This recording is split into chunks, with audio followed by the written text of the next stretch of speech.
Today we will be replacing a broken neon tube on a Neonetics Neon Sign.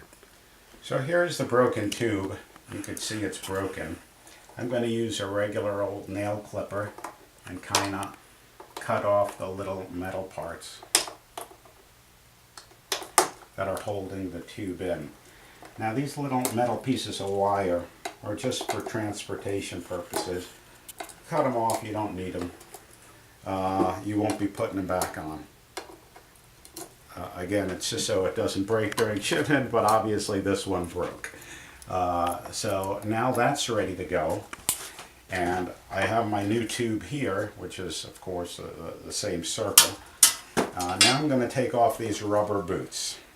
Sometimes they're on pretty tight, and if you can't wiggle them off, you could hit them with a hairdryer until they get a little loose. I'm good at it, so I didn't have to use the hairdryer very long. And if the hairdryer doesn't work, you could take a sharp blade and cut it a bit.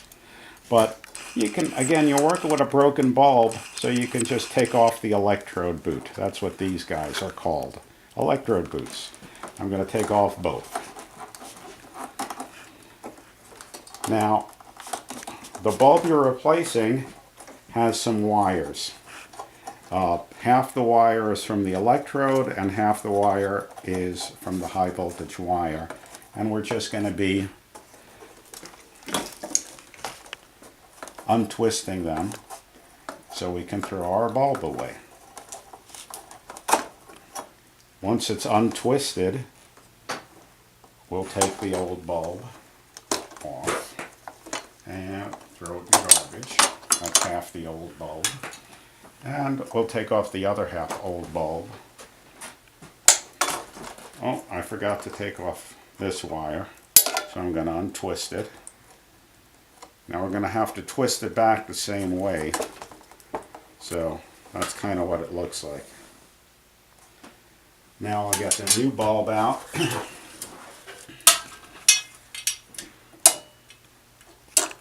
Kind of set it in place.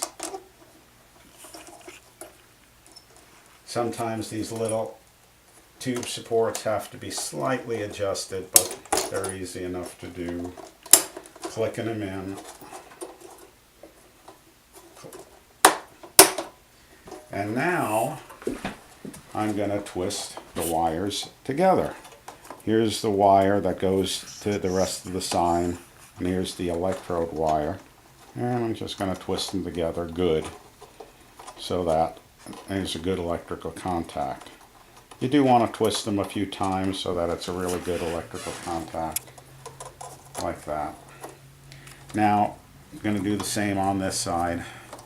Now, the reason your neon sign didn't work with one broken bulb is that the electricity in the neon sign flows in a loop.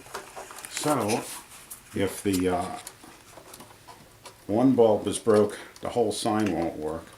But if you replace that broken bulb, you're all set and you'll have a real nice sign again. So that's pretty much done. Now I'm going to take the electrode boots that I took off and kind of carefully slip them on. One side is for the piece of wire, one side's for the electrode. I'm just going to wiggle her back on. You kind of hold the glass so you don't shatter it, but you don't have to force them on too much. Again, they're already at the place they're going. And that's it. Let's see how it looks lit up now.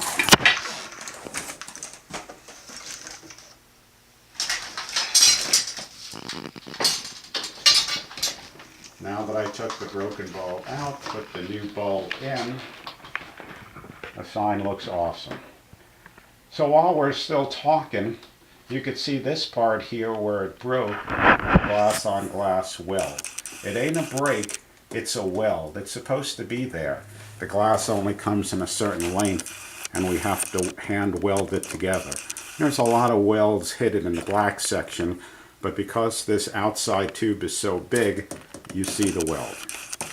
Well, thanks for visiting with us today at Neonetics up in the repair shop.